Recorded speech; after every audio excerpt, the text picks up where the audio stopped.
Binayla ilgili birkaç söz söyleyeyim size. Biliyorsunuz biz 90'lı yılların başında geldik. Bizden sonra gelen arkadaşlar da oldu. Onlar yalnız bizim kadar şanslı değiller. Biz ilk geldiğimiz yıllarda doğrudan vatandaş olma şansına sahip olduk. Onlar ancak oturum izniyle kalabiliyorlar. Ya da Türkiye'den oturum izni alıp 6 ayda bir giriş çıkış yapıyorlar buraya. Evet. Bu binaya vesile olan arkadaşımız Kış İlkay, aslen Konyalı, İstanbul'da yaşıyordu. Oturumu vardı, 6 ayda bir gelip gidiyordu arkadaş grubuyla beraber. 8-10 arkadaşı vardı onun, onlar da oturumlar olduğu için 6 ayda bir gelip giden insanlardı. Onlar bizim eve kayıtlıydı. İkamet için bir adres verilmesi gerekiyor burada. Onlar da bizim eve kayıtlıydı. Nasıl Türkiye'de bir yabancı oturum aldığı zaman bir adres belirtmesi gerekiyor. Ya kendisi ev alacak ya bir akrabası olacak. Aynı usul burada da geçerli. Son gelişinde 2013'ün Mart'ında mıydı? 1 Mart gününe kadar. 28 Şubat. 28 Şubat'ta geldik, 1 Mart gününe kadar sanırım. 7-8 arkadaşlara geldiydi işte o gün sabah. Ertesi sabah da bir arkadaşı daha iznini ayarlayamamış.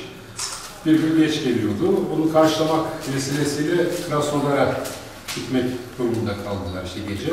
O arada kaza oldu. Kazadan sonra bir 10 gün hastanede yattı. Fakat 10. gün fenalaştı.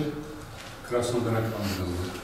Beyin ameliyatı oldu. Ertesi gün vefat etti. 36 saatte vefat etti.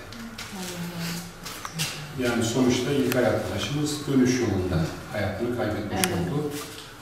Onun vefatından sonra arkadaşlarıyla işte biz oturup karar verdik işte İlkay'ın anısını nasıl yaşayalım falan diye. Böyle bir dönüş yolu projesi aklımıza geldi. Önce bu arsa alındı. Bu gördüğümüz tuğla ev vardı içinde. Burası bahçe kısmıydı. İlkay'ın ailesi için o binayı düşündük. Burası da görecek olan insanlar ya da gezmeye gelecek olanlar ya da oturumlulukla Altay'da gelip giriş çıkış yapmak durumunda olan insanlara hizmet edecek bir bina düşündük.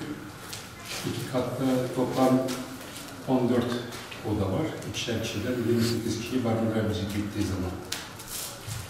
Bu büyük salonda da görmüş olan insanlara ilk kurslar verilecek, Rusça, Hatice. Onun dışında Maykopa adapte olması için gerekli yardımlar, gerekli doneler verilecek onlara. İşte insan geldiği zaman burada hemen ev derdine,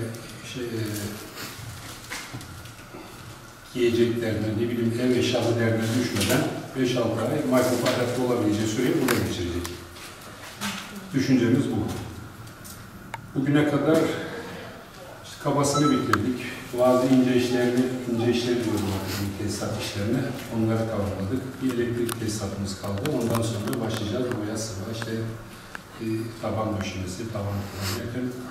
Aslında bu sene Ekim ayını planlamıştık verilmek için ama katkılar yeterince gelmeyince henüz bu aşamada bekliyoruz.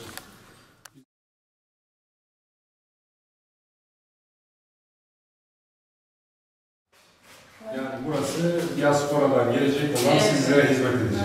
Biz yalnız burada aracılık yapıyoruz bu binanın bitimine kadar. Şu anda bütün işlemler benim adımdan yürüyor. Sanki ben kendime ev yapıyormuşum gibi ama bir misafirhane yapılıyor burada. Her odanın banyosu, tuvaleti var, yanında ünlemileri var. Evde de onlar gerekmiyor ama. İşte, bina bittikten sonra da bir vakıf gibi bir şey kurulacak ya da Türkiye'deki kamu yararına çalışan dernekler statüsünde de burada böyle bir şeyler yapılabiliyor. Böyle bir Türkiye olan bir kurumsal bir şey olacak burası. Sizlere hizmet edecek.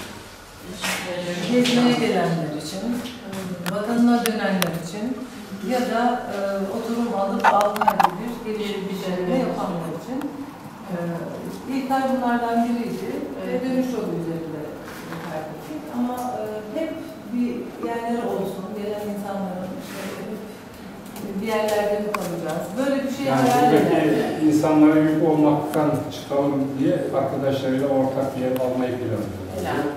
Aslında onun için başlatılmış bir proje gibi görünüyorsa da çok önceden yapılması gereken, aslında halkımızda çok gerekli, ihtiyaç olan bir proje olarak ortaya çıktı. Ve bu İlkay'ın adına başlatıldığı için de İlkay Misafirhanesi Sembol olarak bir sembol olmuş.